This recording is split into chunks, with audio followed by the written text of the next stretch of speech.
Long ago, in a small Zen monastery at the edge of a dense forest, there lived a young disciple named Arjun. He had crossed mountains and rivers to find peace, but peace seemed to run away from him. Every dawn, he sat under the Bodhi tree to meditate, and yet the slightest rustle of leaves would break his focus. A harsh word from another monk would burn his chest like fire.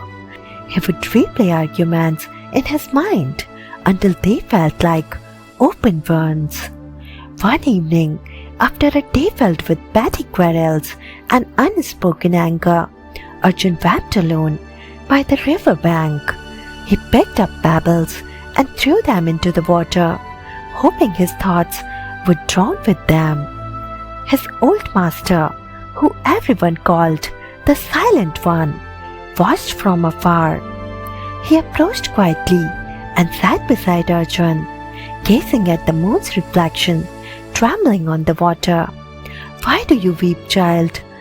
the master asked gently. Arjun sniffed, ashamed.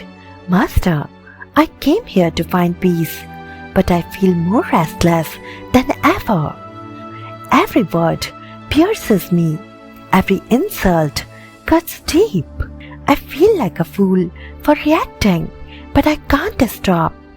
The master closed his eyes as if listening to something only he could hear. Then he spoke. "When I was your age, I too was like a dry leaf. A small wind could carry me anywhere. Anger, fear, hurt, they owned me." He reached into his robe and pulled out a tiny statue of Krishna, serene and smiling, flute resting on his lips. "Do you know," the master said, "why Krishna is always shown playing the flute? Even in the battlefield of Kurukshetra, surrounded by death and despair, he played the music of calm."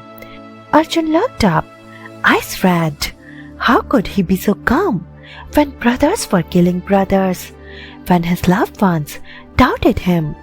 The master smiled because Krishna knew a secret, that true power is not in controlling the world, but is in not letting the world control you. He pointed to the river. "See the river. It flows swiftly on the surface. Waves rise and break, but dive deep, and it's silent down there. Your mind is the same. On the surface, noise, emotions, reactions, but deeper within you, Arjun, there is a Krishna who watches it all, untouched." Tears rolled down Arjun's cheeks. "But master, how do I reach that depth? How do I stop these storms inside me?"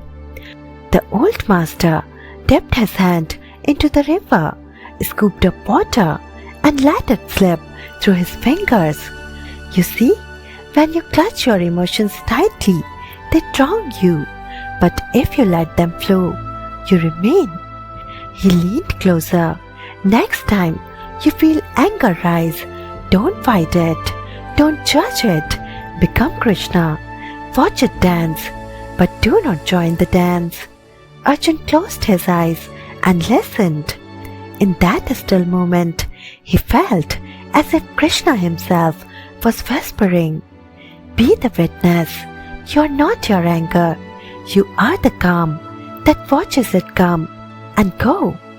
Once again, the wind rustled through the leaves, but this time Arjun did not flinch. A faint smile crossed his lips. He realized peace was never outside. It was the unshaken flute song within.